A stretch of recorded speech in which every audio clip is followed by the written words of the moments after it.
पण एक सामाजिक संघटनांचा, पुरोगामी सामाजिक संघटनांचा मेळावा आयोजित केलेला आहे। तो विनोबा विचार केंद्रामध्ये आहे।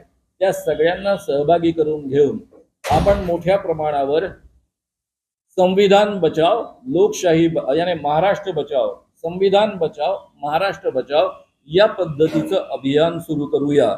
आणि या दिशेने वाटचाल करण्यासाठी म्हणून आजची ही प्रेस कॉन्फरन्स आहे।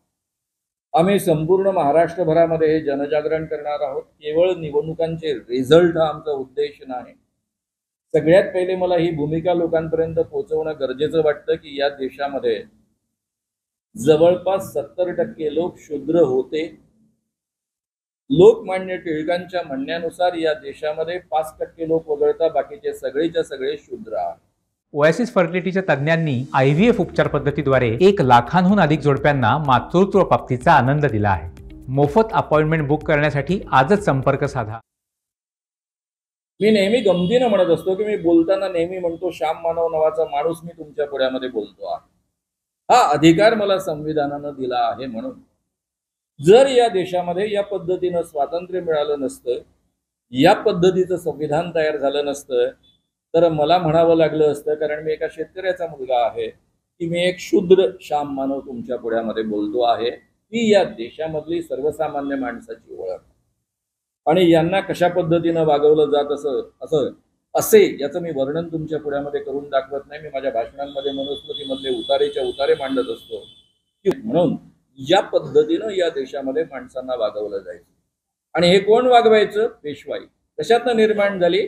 समतेचं मूल्य प्रस्थापित करणाऱ्या शिवाजी महाराजांच्या स्वराज्याच्या आंदोलनातनं निर्माण झालेल्या पेशवाईचं हे वागणं। तर इतरांचं वागणं काय असेल याचा तुम्ही अंदाज करू शकता। ती वेळ या देशामध्ये पुन्हा येऊ नये आणि म्हणून संविधानाचा आपण बचाव केला पाहिजे, लोकशाही वाचवली पाहिजे।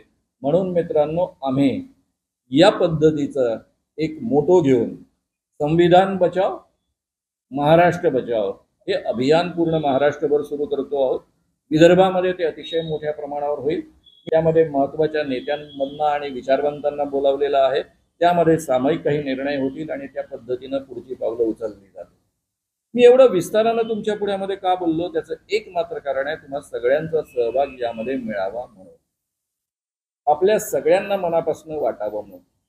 महाराष्ट्राची ही परंपरा आहे। महाराष्ट्रातले सगळे समाजसुधारक तुम्ही कोणी उचला, मग फुल्यांचं नाव घ्या, डॉक्टर बाबासाहेब आंबेडकरांचं नाव घ्या, आगरकरांचं नाव घ्या, प्रबोधनकार ठाकरेंचं नाव घ्या, आणखी कोणाचंही नाव घ्या, सगळेच्या सगळे समाजसुधारक हे पत्रकार होते आणि पत्रकारांनीच खऱ्या अर्थानं महाराष्ट्रामध्ये या विचारांची ही वाट तेवत ठेवलेली आहे आणि ती आपल्या पत्रकारांची जबाबदारी आहे। म्हणून तुमचा सहभाग मिळवण्याकरता सुद्धा ही प्रेस कॉन्फरन्स आहे।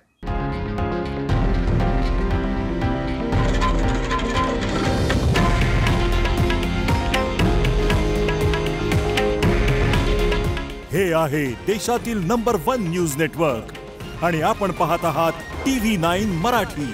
काळजी तुमची, हित महाराष्ट्राचं।